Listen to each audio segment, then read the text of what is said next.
সারাদিন বৃষ্টি, আর এই বৃষ্টির মধ্যে একদম ভাল লাগছে না। সকাল সকাল বেরিয়ে পড়লাম বাজার করতে, আর আজকে মন চাইছে একটু ফ্রাইড রাইস আর চিকেন খাবো।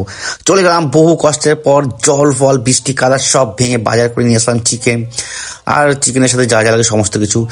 আর আমার কিন্তু মাটির উনানে রান্না করতে, মানে হচ্ছে কাঠের উনানে রান্না করতে কিন্তু আমার ভীষণ ভালো লাগে। গ্যাসের রান্না থেকে কিন্তু কাঠের রান্না কিন্তু টেস্টি। তো সঙ্গে সঙ্গে পেঁয়াজ টেয়াজ আর রসুন টমেটো সবকিছু একসাথে কুচিয়ে নিলাম, গরম তেলের মধ্যে দিয়ে দিলাম পেঁয়াজ আদা রসুন সব একসাথে লাল লাল করে ভাজতে শুরু করলাম।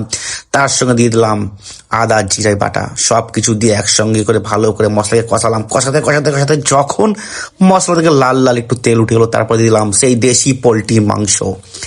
যাই হোক, আমার একার জন্যই ছিল, তাই দেশি পোলট্রির মাংস নিয়ে আসলাম, ভালো করে কষাতে থাকলাম যতক্ষণ পর্যন্ত মাংস থেকে তেল না বেরিয়ে আসছে, ততক্ষণ পর্যন্ত খুন্তি আমি নাড়িয়েই গেলাম। যাই হোক, এরপর দেখি আস্তে আস্তে ওই মাংস থেকে গা থেকে তেল বেরিয়ে আসলো। ওফ, যা কালার আসছিল, যা সেন্ট, আমার পেটে ছুঁচো দৌড়াচ্ছিল, কিন্তু কিছু কারণে পুরো রান্নাটা করতেই হবে। তো সকাল থেকে বৃষ্টি হয়ে যাচ্ছে বাইরে, আর আমি রান্না করেই যাচ্ছি।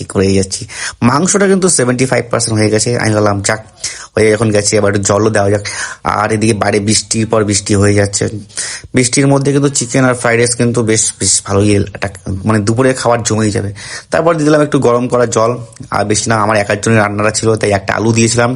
এবার মাংস অর্ধেক তেলে, এবার আমি দিলাম তেল দিয়ে দিলাম, তার সঙ্গে দিয়ে দেবো একটু ধনিয়া গুঁড়ো, আর দেবো হচ্ছে জিরে। আমি একটু এইভাবে একটু রান্নাটা করি, মাংসটা এইভাবে রান্নাটা করে দেখো, মাংসটা টেস্টি হয়। আর সব শেষে মাংস নামানোর আগে আমি দিয়ে দিয়েছিলাম গরম মশলা, আর তার সাথে দিয়ে দিয়েছিলাম চিকেন কারি মশলা। এই দুটো মশলা দিয়ে লাস্টে মাংসটা নামিয়েছিলাম।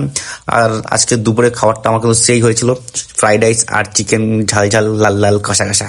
তো তোমাদের যদি আমার এই রান্নার ভিডিওটা ভালো লাগে তাহলে অবশ্যই কিন্তু একটা লাইক করে দিও, কমেন্ট করে দিও।